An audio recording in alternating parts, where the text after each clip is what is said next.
हम जिस तरीके से अपना जीवन जीते हैं उसमें हमारे पास बहुत सारी कहानियाँ, ढाँचे और मॉडल्स होते हैं। हमारे पास बिना हमारे जाने कुछ ऐसे नैरेटिव्स होते हैं जिन्हें हम फॉलो कर रहे होते हैं, जिनका हम अनुगमन कर रहे होते हैं। अब ये नैरेटिव्स हमारे अंदर कहाँ से आए? किसने हमारे अंदर ये किस्से, कहानियाँ, मॉडल्स इस्टैब्लिश करे? क्या ये जो नैरेटिव्स हैं, जिनके अकॉर्डिंग हम जीवन जीते हैं, क्या ये ओरिजिनल हैं? क्या ये हमारे खुद के हैं? या ये बस एक देखा-देखी का नतीजा है?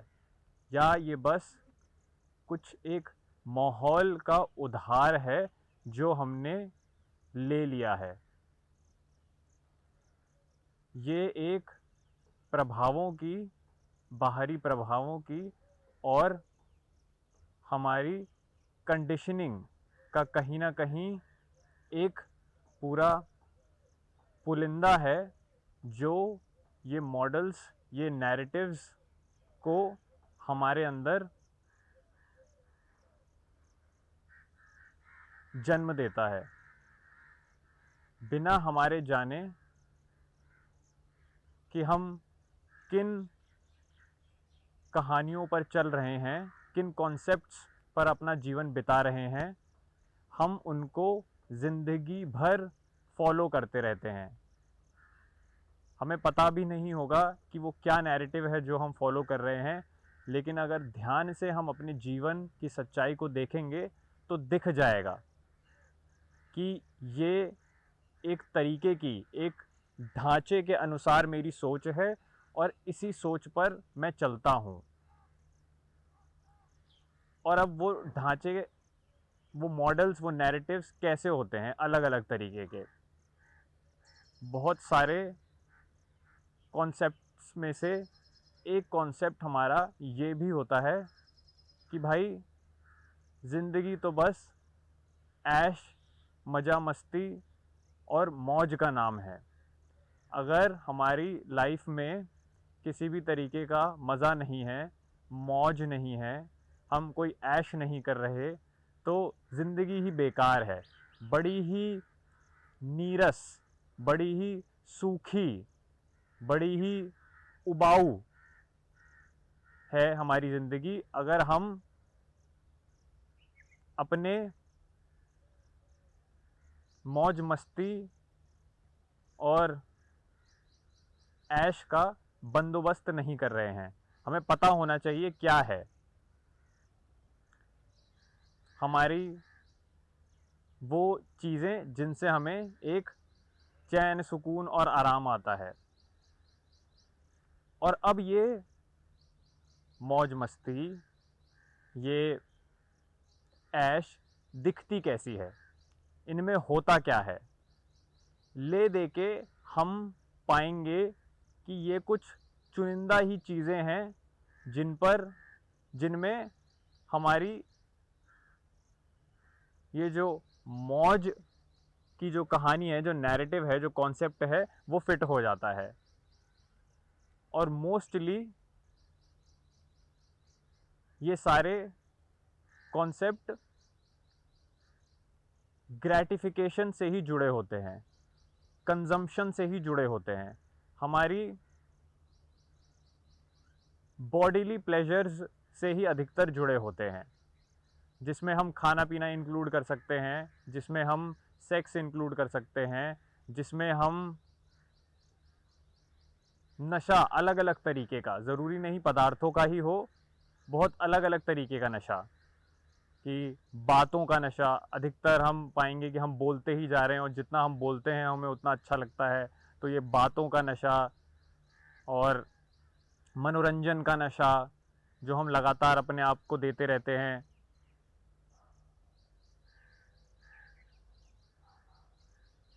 अलग अलग दिशाओं में भागने का नशा। हम पा रहे हैं कि हम एक जगह पर स्थिर रह ही नहीं सकते, हमें हर समय कहीं ना कहीं जाना ही होता है, हमें हर समय कहीं ना कहीं भ्रमण में ही अपना व्यतीत करना होता है। वो नशा, तो ये अलग अलग बस कुछ चीज़ें हैं जिनके भीतर हमारे कुल मिला के जितनी भी ऐश है वो आ जाती है। अब इस ऐश का लेना देना, क्योंकि सारा बॉडीली प्लेजर से है, तो हमें ये देखना होगा कि क्या जीवन बस इनके होने से पूरा है, क्या हमें बस इन्हीं की ज़रूरत है और इसके आगे, और अगर ये सब ज़रूरतें हमारी पूरी हो गई तो इसके आगे हमें कुछ और नहीं चाहिए, क्या ऐसा है? यहाँ हम ये नहीं कह रहे कि ज़िंदगी में एक तरीके का जॉय, मज़ा, आनंद होना ही नहीं चाहिए। यहाँ ये बिल्कुल भी नहीं कहा जा रहा कि ज़िंदगी को एकदम ही नीरस और उबाऊ बना दो और बिल्कुल भी मज़े मत करो। लेकिन हम यहाँ पर ये देखने की कोशिश कर रहे हैं कि हमारे मज़े वाकई में होते क्या हैं। हम अपने मौज मस्ती और ऐश की एक तरीके की तहकीकात कर रहे हैं, पता लगा रहे हैं कि क्या है जिनमें हम, क्या वो चीज़ें हैं जिनमें हम अपनी ये मौज मस्ती खोजते हैं। और हम जैसे जैसे इसको, इसकी छानबीन करेंगे इस मुद्दे की, हमारे प्लेजर्स की, हमारी ग्रेटिफिकेशन की, हमें वैसे वैसे पता चलेगा कि ये मोस्टली बॉडीली ही होते हैं।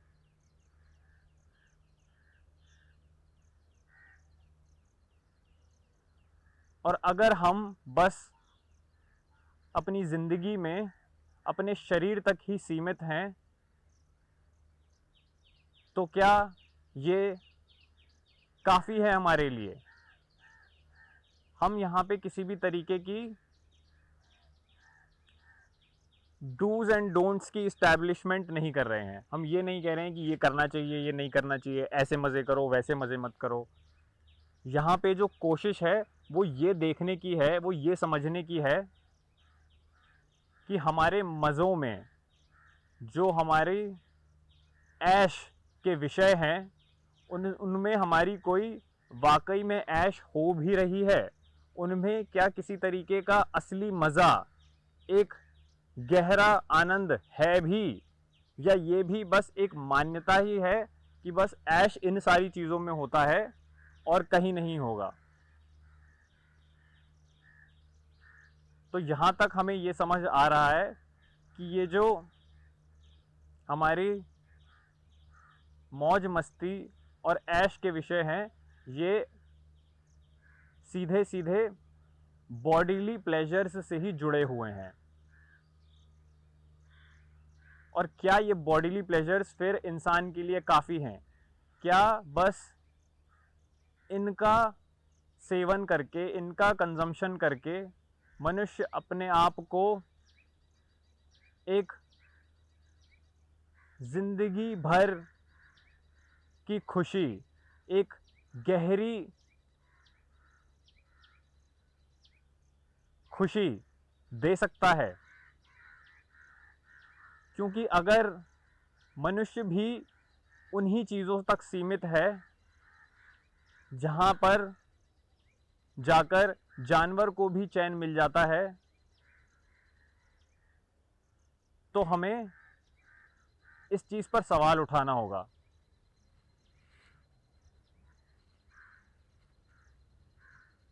क्या ऐसा वाकई में है? क्या हम बस शारीरिक भोग विलास से ही खुश रह सकते हैं? उसके आगे क्या हमारे लिए जाना ज़रूरी नहीं है?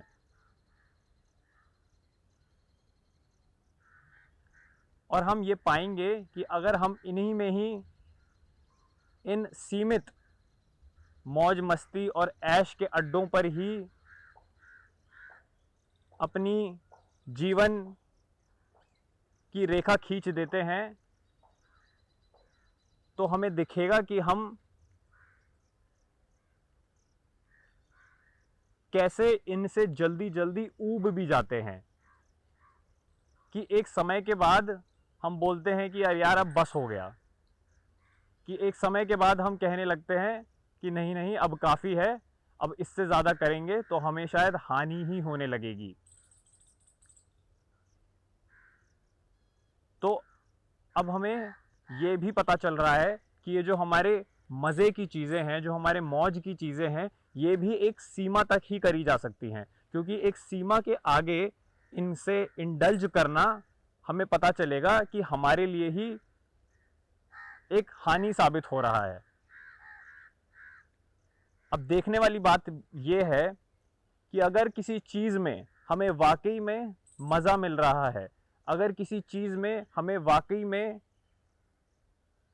मौज आ रही है, एक आनंद मिल रहा है, तो उस चीज़ का सेवन भले ही हम जिंदगी भर करते रहें, किसी भी सीमा तक और सीमाओं के बाद भी करते रहें, तो वो हमें हानि नहीं पहुंचाएगी। जिसमें हमारी एक गहरी खुशी छुपी है, अगर हम उसमें इंडल्ज्ड हैं, अगर हम उसमें पूरी तरीके से लीन हैं, 24 घंटे दिन के अगर हम उसी में ही ठहरे हुए हैं, तो हम पाएंगे कि वो मौज जितनी मिले वो कम है, वो आनंद जितना हम उसका सेवन करें वो हमारे लिए कम है। तो जो भी असली मौज होगी, जो भी असली मज़ा होगा, उसकी कोई सीमा नहीं हो सकती। हम उसका कितना भी सेवन करते रहें, वो हमें वापस वापस उतनी ही ऊर्जा से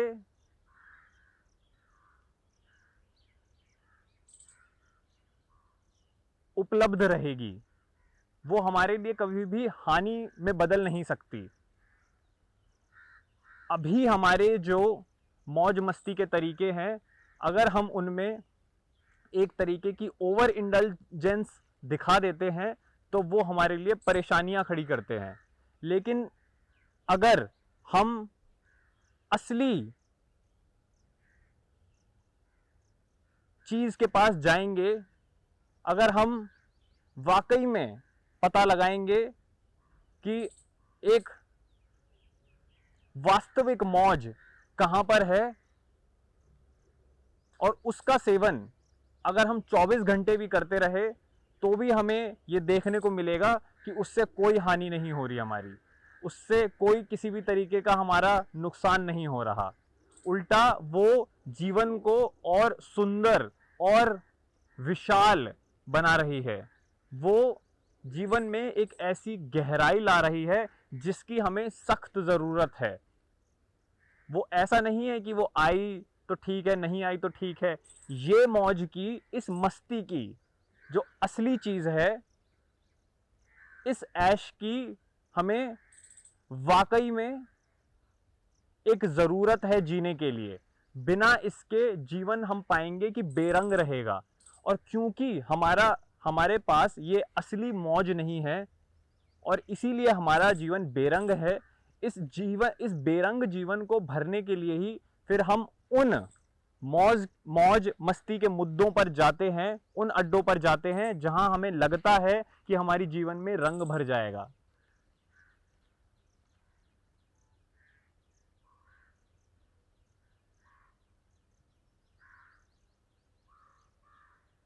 तो जीवन में एक गहरे आनंद की अनिवार्यता तो है ही, बिना किसी शक के। लेकिन किसी भी चीज में अपने आप को घुसाने से पहले, उसमें प्रवेश करने से पहले, हमें थोड़ी सतर्कता से उसका टेस्ट लेना पड़ेगा, उसे जांचना पड़ेगा, उसे एग्जामिन करना पड़ेगा कि यहाँ पे कोई असली मौज है भी या यहाँ पे बस एक सुपरफिशियल ग्रेटिफिकेशन ही है, यहाँ पे बस एक ऊपरी, एक सतही सुख है। और अगर हमने इसका सेवन एक सीमा से ज्यादा कर लिया तो वही सतही सुख हमारे लिए एक गहरे दुख में बदल जाएगा।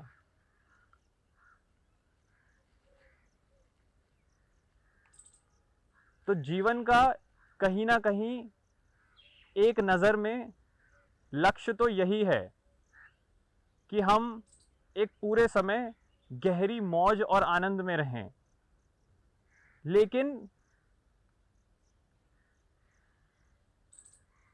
हमें ये देखना पड़ेगा कि वो मज़ा, वो मस्ती जिसके लिए हम आतुर हैं, वो असली में हमें मिलेगी कहाँ पर। अगर हम बस अपने माहौल की नकल करके उन्हीं अड्डों पर पहुंच जाएंगे जहां ये मौज, ये मस्ती मिलने के दावे हो रहे हैं, तो हम खुद को खाली हाथ ही पाएंगे। और अगर उन जगहों पर ऐसे दावे हो भी रहे हैं कि हाँ यहाँ आओ और ज़िंदगी भर के मज़े लो, कि यहाँ आओ और ऐसी ऐश लो जो ज़िंदगी में तुमने कभी करी ही नहीं, अगर ऐसे दावे भी हो रहे हैं और हमें समझ नहीं है अभी तक हमारी जो एक आंतरिक स्थिति है इतनी परिपक्व, इतनी पक्की नहीं हुई है कि वो जान सके कि असली मज़ा और असली खुशी हमारे लिए कहाँ है, तो हमें ज़रूर इन अड्डों पर जाना चाहिए देखने कि वाकई में जो ये दावे जो हो रहे हैं, ये जो हमें प्रॉमिसेस एक ऐसी मौज के बताए जा रहे हैं कि ये तो हमें एकदम ही आनंदित कर देगी, तो हमें यहाँ पर प्रवेश करना ही चाहिए, लेकिन खुली नज़र से। अगर हमने बस अपनी आंख बंद करके इनमें प्रवेश कर लिया और बोला कि हाँ मैं यहाँ पे आ गया हूँ और मुझे वो दो जो तुम बोल रहे थे, जिसका तुम विज्ञापन कर रहे थे कि हाँ यहाँ पे लाइफ इज़ गुड, कि हाँ यहाँ पे देयर इज़ एंडलेस हैप्पीनेस, अगर हम आंख बंद करके उसकी डिमांड करेंगे तो वहां पर हमारे लिए बस गड़बड़ी ही होगी। एक खुली नज़र से, एक साफ आंखों से हमें इन अड्डों के पास जाना होगा और इनकी असलियत पता लगानी होगी। क्योंकि अगर हमारा मकसद जीवन में ये जानना है कि भाई असली मौज मस्ती कहाँ पर है, तो वो बिना खुली आंखों के, बिना एक साफ नज़र के हम उस तक कभी पहुंच ही नहीं पाएंगे। अगर हम मान के ही चल रहे हैं कि यार उसने तो प्रॉमिस कर दिया कि यहाँ पे आओ और experience life as you have never experienced before, और हम वहाँ जाकर ये करेंगे, तो हमें ये देखने को मिलेगा कि हम एक ऑलरेडी अजम्पशन अपने अंदर बनाकर चल रहे हैं। उसके प्रॉमिस को हम ऑलरेडी उसमें एक बिलीफ, हम उस पर भरोसा कर चुके हैं कि अगर ये बोल रहा है तो ये बात तो पक्की ही है। सामने वाले ने अगर कुछ बोला है, कोई दावा करा है, कोई प्रस्ताव वो हमारे सामने लाकर लेकर आ रहा है, तो उसकी पहले जांच पड़ताल तो होनी चाहिए ना। अगर हम उसको जांच ही नहीं रहे, उसको परख ही नहीं रहे और जैसा उसने बोला है हम वैसे ही वो मानकर ऑलरेडी उसके अंदर फिर उस प्रस्ताव का ग्रहण कर रहे हैं, तो ये तो हम अपने आप को पागल बना रहे हैं।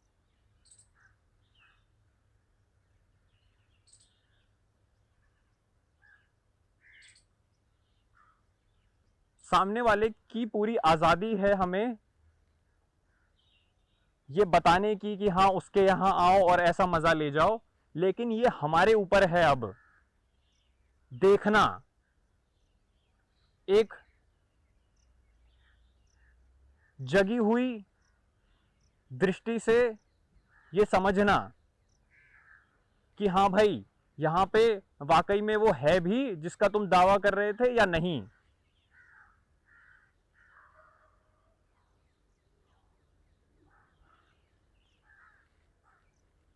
उसने एक चीज का दावा करा, ये उसकी बात थी। सामने वाले ने एक चीज का दावा करा तो ये उसके हिस्से की बात थी। लेकिन अब जिम्मेदारी हमारे ऊपर है ये देखने की कि जो वो दावा कर रहा है उसमें कितनी सच्चाई है, कितना तथ्य है और कितनी कल्पना है। तो हमें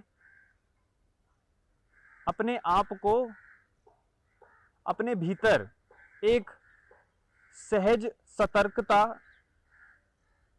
जगानी होगी जो वाकई में ये समझ रही है कि हाँ भाई, असली मजा कहाँ है, कि एक गहरा आनंद कहाँ पर मिलेगा। क्योंकि दुनिया की हर दुकान हमें उस चीज का दावा कर रही है। हर व्यक्ति ये बता रहा है कि मेरे पास आओ, यहां तुम्हें सुख मिलेगा। अगर हम आंख बंद करके हर दुकान पर हर व्यक्ति के पास चले जाएं तो ऐसे में हम अपना ही नुकसान कर रहे हैं। और ये दावा वो व्यक्ति अगर कर रहा है तो वो बोलकर नहीं करेगा, वो बस एक तरीके से अपने आप को हमारे सामने प्रस्तुत करेगा कि हमारे जो पहले से ही भीतर बैठे पूर्वाग्रह हैं, जो प्री कंसीव्ड नोशंस हैं, वो जिस तरीके से हमारे सामने प्रेजेंट हुआ है वो उसको कंफर्म करेंगे और हम अपने आप को ये बोल देंगे कि हाँ, इस व्यक्ति या इस इंसान के पास जाकर हमें वो चैन मिल जाएगा। अगर हम माने बैठे हैं अपने अंदर, उदाहरण के तौर पर, कि पैसा ही जीवन में सब कुछ है, तो सामने वाले व्यक्ति को ये बोलने की भी ज़रूरत नहीं होगी कि हाँ मेरे पास बहुत पैसा है। वो अपने आप को बन ठन कर ही इस तरीके से रखेगा, अपने आप को बनाकर ही, अपनी साज सज्जा ही ऐसी रखेगा कि उसके पूरे रवैये से ये झलकेगा कि हाँ मेरे पास बहुत पैसा है और शायद मैं तुम्हें भी इतना पैसा जीवन में दे सकता हूँ। तो हमारा एक पूर्वाग्रह है कि जीवन में पैसा बहुत ज़रूरी है और ऐश और मौज के लिए बिना पैसे के हम उनका ग्रहण नहीं कर सकते।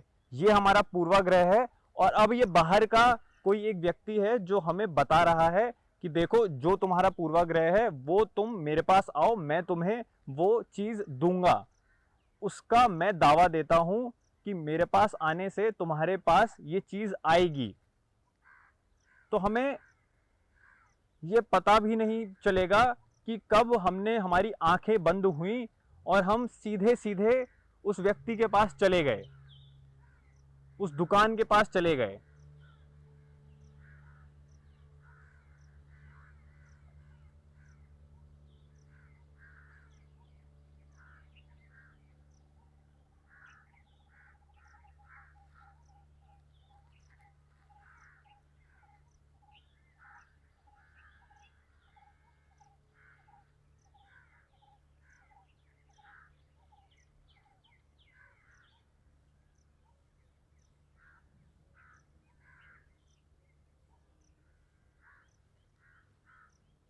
जब हम ये बाहरी दुनिया में परख रहे हैं कि एक असली मौज, एक असली मस्ती कहाँ पर है, कि एक गहरा आनंद हमें कहाँ मिलेगा, तो हमें बाहर तो देखना ही देखना है लेकिन अपने भीतर भी देखना है। क्योंकि हमारे भीतर भी ऐसे बहुत सारे पूर्वाग्रह हैं, वही कहानियाँ हैं हमारे अंदर जो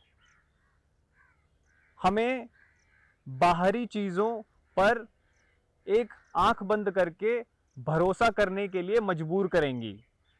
तो हमें, जब हम ये पता लगा रहे हैं कि ये गहरा आनंद कहाँ है, तो बाहर की चीज़ों को तो देखना ही है, साथ ही साथ भीतर भी एक नज़र रखनी है कि हमारे अंदर ऐसा क्या है जो उसके पास खिंचा चला जा रहा है।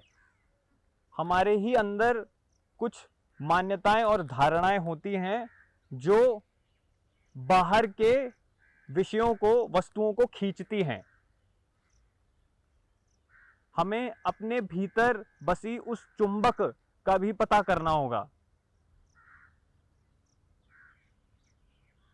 नहीं तो हम निकलेंगे असली आनंद का पता लगाने और पाएंगे कि दूसरे या तीसरे ही स्टॉप पर हमें वो आनंद मिल गया है। हम दावा करने लग गए हैं कि हाँ भाई, खोज पूरी हो गई हमारी जिंदगी में एक गहरी खुशी ढूंढने की, और हमें अब एक असली हैप्पीनेस मिल गई है।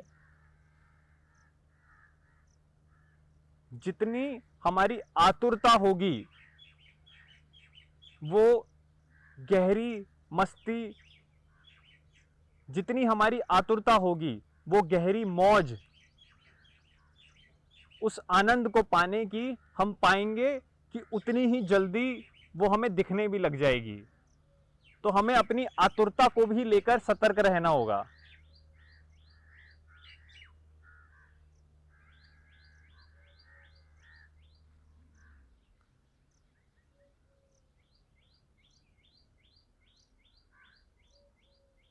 जो हमारी खोज है, उस खोज की तीव्रता इस चीज पर निर्भर रहेगी कि हम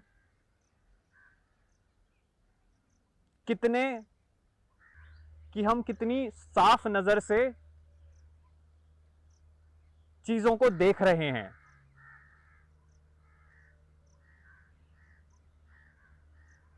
अगर हमारे पास पहले से ही बंधी बंधाई एक मान्यता है, तो हमारी खोज में वो दम ही नहीं होगा जो पता लगा पाए कि असली मौज, एक गहरा आनंद जीवन का कहां पर है। बहुत आसान होता है एक कहानी को मानकर, एक मॉडल को मानकर, एक नैरेटिव में विश्वास करके उसके ऊपर चल देना, क्योंकि अब रास्ता तो बंधा बंधाया ही हमें हमारे सामने दिख रहा है, तो उस पर चलना कितना ही मुश्किल है। जो जीवन की फिर सुंदरता होती है, वो आती ही तब है जब हम अपना रास्ता खुद निर्धारित करते हैं, जब हम बंधी बंधाई मॉडल नैरेटिव्स पर नहीं चलते हैं, जब हम एक मौलिक, एक ओरिजिनल दृष्टि से एक नए रास्ते का निर्माण करते हैं, उसकी खोज करते हैं। और वो असली खोज, वो ऑथेंटिसिटी हमारे अंदर तब तक नहीं आएगी जब तक हमें ये दिखेगा नहीं कि हम आसपास कितनी नकली चीज़ों से घिरे हुए हैं, कितनी इमिटेशंस में बंधे हुए हैं, कैसे कैसे हमारे जीवन में जो भी कुछ है वो बस और बस एक नकल का ही नतीजा है। जब तक हमें अपनी जीवन में वो कहानियां हम खुद को जीते हुए नहीं पाएंगे, जब तक हम अपने आप को अपने ही जीवन में वो कहानियां, वो नैरेटिव्स, उन मॉडल्स पे चलता हुआ नहीं पाएंगे, तब तक हम कुछ भी नया या असली नहीं खोज सकते। हमें खोज कुछ ना कुछ चीज़ की तो रहती ही है। हम चाहते हैं कि हमें एक सिक्योरिटी मिले, एक आनंद मिले, एक आराम मिले।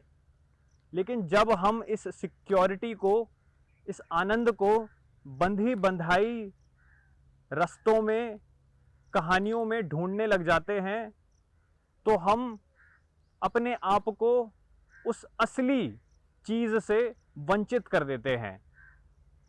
हम अपने आप को हकीकत से, सुंदरता से, जीवन की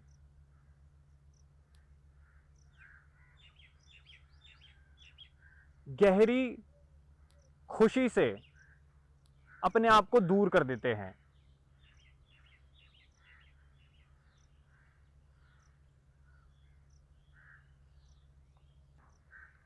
जो हमें सुकून दे रहा है, जो हमें चैन दे रहा है, जो ये दावा कर रहा है कि हमें यहाँ आके आराम मिलेगा, ज़रूरी नहीं है कि वो हमारे लिए वाकई में अच्छा हो। अच्छाई और सहूलियत और आराम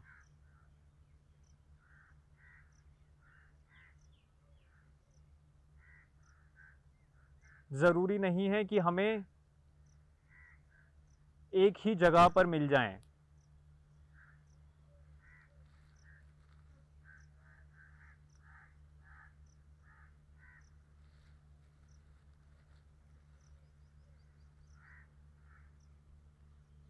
जो हमारे लिए वाकई में अच्छा है वो श्रम मांगेगा, वो मेहनत मांगेगा, और वो अच्छाई हमेशा भीतरी श्रम से ही हमें मिलेगी। आंतरिक दिशा में हमें वो मेहनत करनी ही होगी जिससे हमें बाहरी दिशा में एक असली आराम, सिक्योरिटी